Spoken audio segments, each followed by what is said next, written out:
इसने रोजगार का भी सृजन किया है।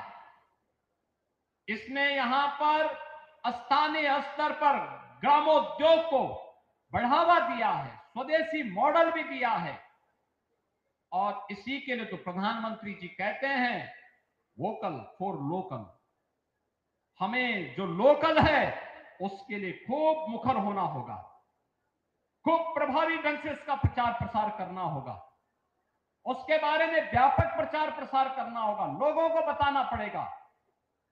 और उसको बताने के लिए इससे अच्छा अवसर नहीं हो सकता कि 4 दिवसीय स्मृति महोत्सव के अवसर पर इस स्वदेशी मॉडल के स्टॉल लगे हुए हैं। प्रत्येक क्षेत्र में हमारी प्रगति क्या है उसके एक मॉडल के स्टॉल भी यहां पर लग करके यह नए भारत के लिए एक नई प्रेरणा पंडित दीनदयाल उपाध्याय जी की दृष्टि से आगे बढ़ाने का काम हो रहा है।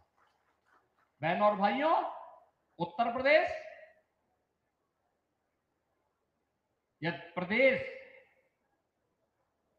जब यह देश आजाद हुआ था, देश का सबसे संपन्न राज्यों में गिना जाता था। देश की अर्थव्यवस्था में उत्तर प्रदेश का शेयर 14% हुआ करता था, लेकिन ये घटता गया, धीरे धीरे करके घटता गया।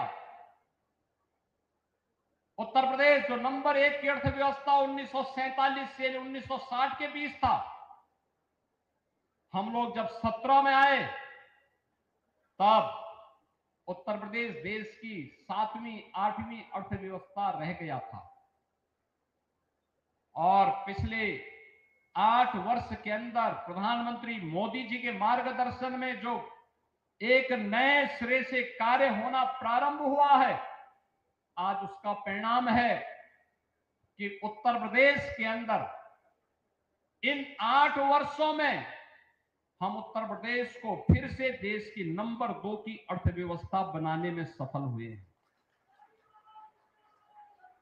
ये नंबर 2 की अर्थव्यवस्था बनाने का जो योगदान है, इसमें जो महत्वपूर्ण भूमिका का निर्वहन जिन कार्यों से हुआ है, उनमें से एक है वन डिस्ट्रिक्ट वन प्रोडक्ट की योजना, वन डिस्ट्रिक्ट वन प्रोडक्ट की स्कीम। यानी जिसके एक जनपद एक उत्पाद का ये एक स्वदेशी मॉडल है। हमारा हस्तशिल्पी, हमारा कारीगर जो भी उत्पाद बनाता है, अगर हम उसको खरीदते हैं, उसके लिए बाजार उपलब्ध करवाते हैं, तो हमारा पैसा हमारे हस्तशिल्पी और कारीगरों के जेब में जाएगा, वह देश के विकास में लगेगा।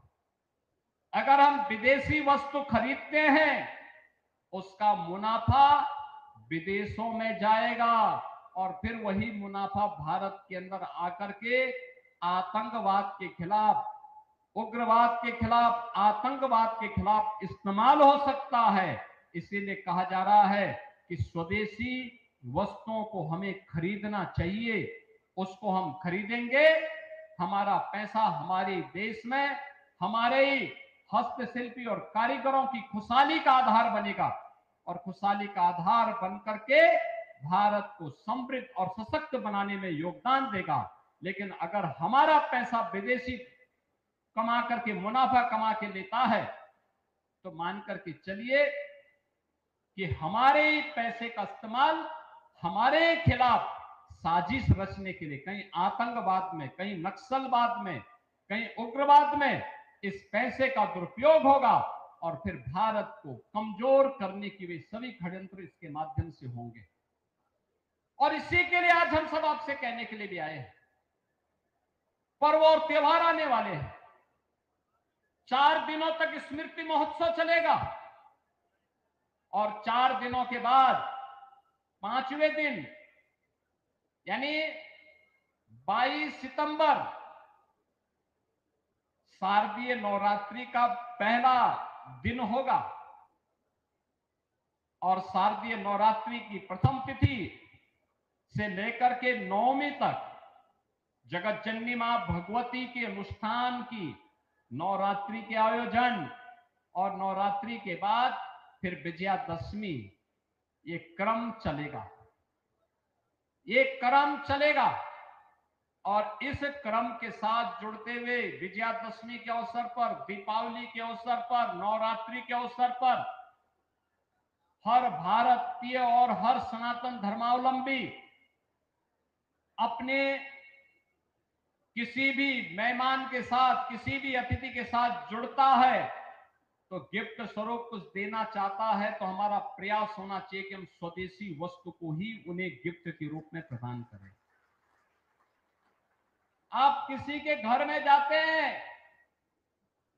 अगर यहां के हस्तशिल्पी और कारीगरों के द्वारा बनाए गए उत्पाद को, उनके प्रोडक्ट को गिफ्ट के रूप में देते हैं, तो वह उसको भी अच्छा लगेगा, उसमें स्वदेशी का भाव भी होगा, वह पैसा हमारे हस्तशिल्पी और कारीगरों के पास जाएगा। हम यहां मथुरा में हैं,